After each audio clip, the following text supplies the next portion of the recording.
Hello world for ever. Lungs cancer, அதாவது நுரையீரல் புற்றுநோய் அப்படின்னு சொல்லக்கூடிய இந்த புற்றுநோய் வந்து ஸ்டார்டிங் ஸ்டேஜ்லேயே கண்டறியும் போது, எந்த ஒரு புற்றுநோயா இருந்தாலும் சரி ஸ்டார்டிங் ஸ்டேஜில் வந்து நம்ம கண்டறியும் போது அதற்கான மருத்துவ சிகிச்சை எல்லாமே இருக்கு. ஸோ கியூர் பண்ணிடலாம். பட் இதை வந்து ஒரு இக்கட்டான சுச்சுவேஷன் லாஸ்ட் டைம்ல கொண்டு போகும்போது இந்த மாதிரி கேன்சர் எந்ததையுமே வந்து நம்மளால குணப்படுத்த முடியாது அப்படின்னு சொல்லி மருத்துவ ரீதியாக சொல்லப்படக்கூடிய ஒரு உண்மை. ஸோ அதனால எந்த ஒரு டிசீஸாக இருந்தாலும் ஸ்டார்டிங் ஸ்டேஜில் கண்டறியது ரொம்ப முக்கியம். ஸோ இதை பற்றின விழிப்புணர்வு வந்து மக்களிடையே வந்து கம்மியாக தான் இருக்கு. ஸோ இப்போ ஹார்ட் அட்டாக் அப்படின்னு சொன்னால் அதை பற்றின விழிப்புணர்வு இப்போ கொஞ்சம் கொஞ்சம் எப்படி மக்களுக்கு இருக்கும். ஸோ அது போல கேன்சர் அப்படின்னு சொல்லக்கூடியது இது வந்து சடனாக இது பண்ணுறது கிடையாது. இது வந்து கொஞ்சம் கொஞ்சமாக இது பண்ணி தான் லாஸ்ட் ஃபைனல் ஸ்டேஜுக்கு போகும்போது ஒன்றுமே இல்லாமல் பண்ணிடுது. ஸோ அப்படிப்பட்ட கேன்சர்ஸ் வந்து நிறைய இருக்கு. ரத்த புற்றுநோய் இருக்கு, நுரையீரல் புற்றுநோய் இருக்கு. நம்ம உடம்புல வந்து நிறைய இடத்துல வந்து புற்றுநோய், அதாவது ஆண்களை விட பெண்களுக்கு அதிகமான புற்றுநோய் வந்து உற்பத்தி பண்ணக்கூடியது செல்கள்ஸ் வந்து அவங்க உடம்புல வந்து இருக்கு. ஸோ இப்படிப்பட்ட இந்த புற்றுநோய்னா என்ன, இதை பத்தின வீடியோஸ் வந்து முன்னாடி நம்ம மேக் பண்ணியிருக்கோம்.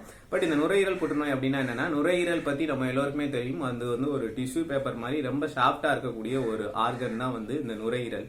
ஸோ இந்த நுரையீரல்ல எது போய் ஒட்டினாலும் அப்படியே வந்து படிஞ்சுக்கிறக்கூடிய ஒரு இது. ஸோ இப்போ வந்து ஒரு டிஷ்யூ பேப்பர்ல நம்ம கை துடைக்கும் போது ஸோ அதுல ஏதோ ஒரு எண்ணெயோ டீயோ ஏதோ ஒன்று ஒட்டிடுச்சுன்னா அப்படியே அதுல வந்து படிஞ்சுக்கிறோம். ஸோ அந்த பேப்பர்ல. ஸோ அதே போலதான் இந்த நுரையீரலையும் படிஞ்சுக்கக்கூடிய ஒரு ஆர்கன் தான் இந்த நுரையீரல். ஸோ அப்போ பாத்தீங்கன்னா இந்த நுரையீரல் புற்றுநோய் நிறைய காரணங்களால வருது.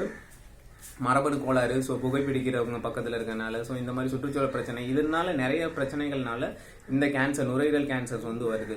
ஸோ இந்த நுரையீரல் கேன்சர் வந்துச்சுன்னா எந்த மாதிரி சிம்டம்ஸ் வந்து வெளிப்படுத்தும் அப்படின்னு பார்த்தீங்கன்னா, மேக்ஸிமம் நுரையீரல் அப்போ வந்து தொண்டை சம்பந்தமான ப்ராப்ளம்ஸ் வந்து அதிகமாக இருக்கும். தொண்டையில் வந்து பெயின், நம்ம சாப்பிடும்போது ரொம்ப பெயின். ஸோ எந்த ஒரு புற்றுநோய் வந்தாலும் உங்களுடைய எடை வந்து சடனாக வந்து டிகிரீஸ் ஆகும் அப்படின்னு சொல்லப்படுது. ஏன்னா வந்து அந்த செல் வந்து மல்டிப்ளிகேஷன் ஆகிக்கிட்டே இருக்கும். ஸோ அதுதான் வந்து ஒரு செல் வந்து ஒரு குறிப்பிட்ட ஸ்டேஜ் வளர்ந்துட்டு அது வந்து இறந்துடும். பட் அந்த செல் வந்து இறக்காம மல்டிப்ளிகேஷன் ஆகிட்டே இருந்துச்சுன்னா ஒரு இடத்துல, ஸோ எந்த இடத்துல மல்டிப்ளிகேஷன் ஆகிட்டே இருக்கும், ஸோ அந்த இடத்துல தான் கேன்சர் வந்து உருவாகுது. இதுதான் வந்து ரியாலிட்டி. ஸோ அப்படிப்பட்ட இந்த செல் வந்து மல்டிப்ளிகேஷனே ஆகிட்டு இருக்கும்போது நம்ம உடம்புல உள்ள எல்லா சத்துக்களும் எடுத்துக்கப்பட்டு சடனா வந்து நம்ம என்ன சாப்பிட்டாலுமே வந்து நம்மளுடைய எடை குறைப்பு வந்து ரொம்ப அதிகமாக இருக்கும். இப்போ வந்து ஒரு 70 கிலோ இருக்கீங்கன்னா ஒரு மாசத்துல சடனா 10 கிலோ வந்து கம்மியாகிற அளவுக்கு இந்த மாதிரி எடை குறைப்பு இருந்துச்சுனாவே கேன்சர் வந்து அந்த இடத்துல அட்டாக் ஆக போகுது அப்படின்னு சொல்லி அர்த்தம் அப்படின்னு சொல்லப்படுது. ஸோ நம்ம இப்போ சொல்லக்கூடிய ஒவ்வொரு சிம்டம்ஸும் வந்து தனித்தனியா இருந்துச்சுன்னா ப்ராப்ளம் கிடையாது, இது வந்து கேன்சர் கிடையாது. பட் எல்லா சிம்டம்ஸும் ஒரே டைம்ல வரும்போது இது வந்து கொஞ்சம் அவேர்னஸ் வந்து கண்டிப்பா தேவை. ஸோ தொண்டை சம்பந்தமான பெயின், ஸோ கழுத்துப்பட்டை, தோல் சைடு, இந்த முதுகு சைடு எல்லாமே வந்து சாதாரண பெயின் கிடையாது, அசாதாரண பெயினா இருக்கும். கேன்சர் பெயின் வந்து சாதாரண, இப்போ ஒரு இடத்துல கட்டி தோன்றுதுன்னா அது வந்து சாதாரண கட்டினா நமக்கு தெரியும். ஸோ அதை விட அசாதாரண அப்நார்மல் பெயினா இருக்கும்போது அது வந்து கேன்சரா வந்து உருவாகும். கேன்சருடைய பெயினே வந்து அதுதான். ஸோ இந்த மாதிரி வெயிட் வந்து ரொம்ப டிகிரீஸ் ஆகுறது, இந்த மாதிரி கட்டிகள் அந்த இடத்துல வந்து ரொம்ப பெயின்ஃபுல்லா இருக்கிறது, பெயின் அதிகமான பெயினை வந்து உணரக்கூடியது, தொண்டை சம்பந்தமான வலி, தொண்டையிலிருந்து நம்மளுடைய வாய்ஸ் வந்து ரொம்ப கரகரப்பா இருக்கிறது.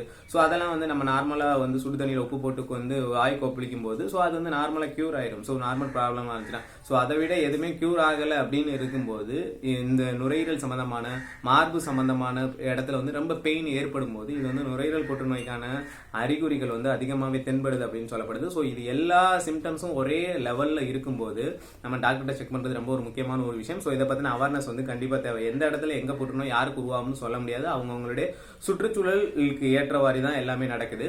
ஸோ இதுல இருந்தெல்லாம் நம்ம வந்து மீண்டு வரணும் அப்படின்னு பாத்தீங்கன்னா நிறைய காய்கறிகள், பழங்கள், கீரைகள், ஸோ இதுல உள்ள ஆன்டி ஆக்சிடென்ட் வந்து நம்ம உடம்புக்கு வந்து நன்மை பயக்கக்கூடியது தான். ஸோ அதனால ஒரு 10 ரூபாய் கிடைச்சாலும் ஒரு பிஸ்கட் வாங்கி சாப்பிட்றதுக்கு பதிலாக அதுல எந்த மாதிரி உணவுப் பொருட்கள், எந்த மாதிரி விட்டமின்ஸ் அண்ட் மினரல்ஸ் இருக்கக்கூடிய ஃப்ரூட்ஸ், எடுத்துக்காட்டு வாழைப்பழம் சாப்பிட்றதே வந்து ரொம்ப நல்லதுதான். நம்மளோட இதயத்துக்கே நல்லது.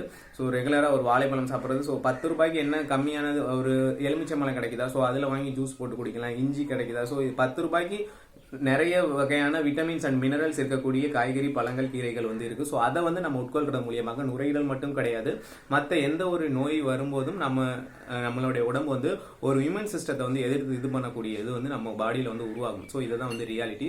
ஸோ இது ரிலேட்டடான சின்ன விழிப்புணர்வு, இது ரிலேட்டடான சின்ன இன்ஃபர்மேஷன். ஓகே, அடுத்த மீட் பண்ணலாம். ஓகே, பாய்.